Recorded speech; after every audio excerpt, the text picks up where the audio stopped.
Les élections se suivent les promesses, certes très séduisantes, mais l'électeur se dit: j'entends bien, mais une chose aussi m'intéresse. Quelles contraintes s'annoncent en contrepartie?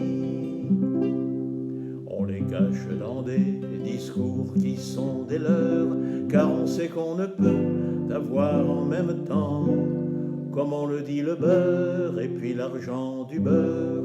Toute réforme a un coût et il y a des perdants. Toute réforme a un coût et il y a des perdants.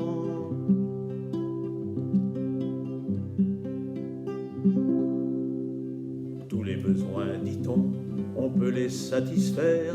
Recruter aide-soignante, infirmière, enseignant, puis relever le SMIC et les autres salaires, en sacralisant la retraite à 60 ans. Nos dépenses sociales placent en bon rang la France. Un accroissement massif deviendrait suicidaire.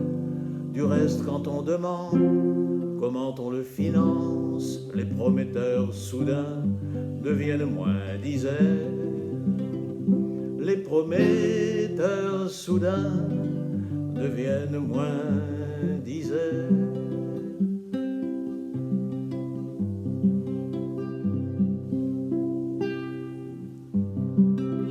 Augmenter les impôts et oublier la dette, ce serait la solution, mais voyons de plus près.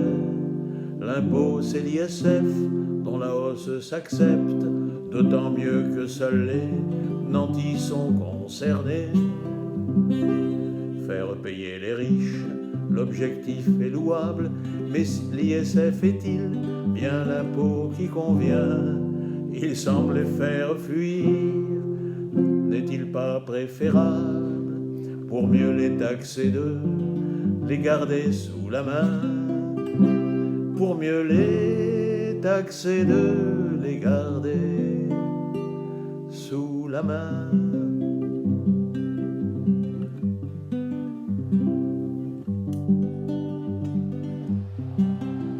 Le poids de notre dette devient considérable, on touche la limite, c'est un fait, mais pourtant il y a des politiciens irresponsables qui verraient bien s'accroître notre endettement. Pour plaire à l'électeur, ils sont prêts à tout faire. Vivons donc à crédit, même si ça n'a qu'un temps. On les aura élus, le reste les indiffère. Même de laisser ce fardeau à leurs enfants, même de laisser ce fardeau à leurs enfants.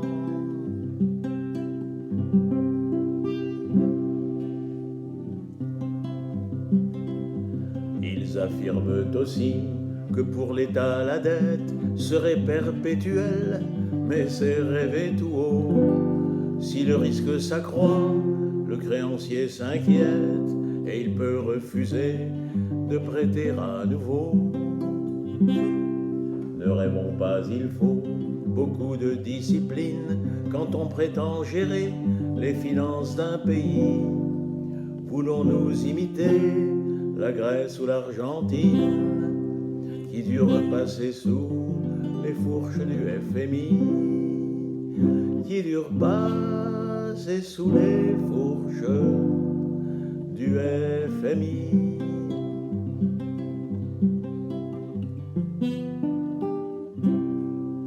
Et puis il y a l'Europe, jugée trop contraignante. Qu'importe la vie des autres, on fera comme on l'entend.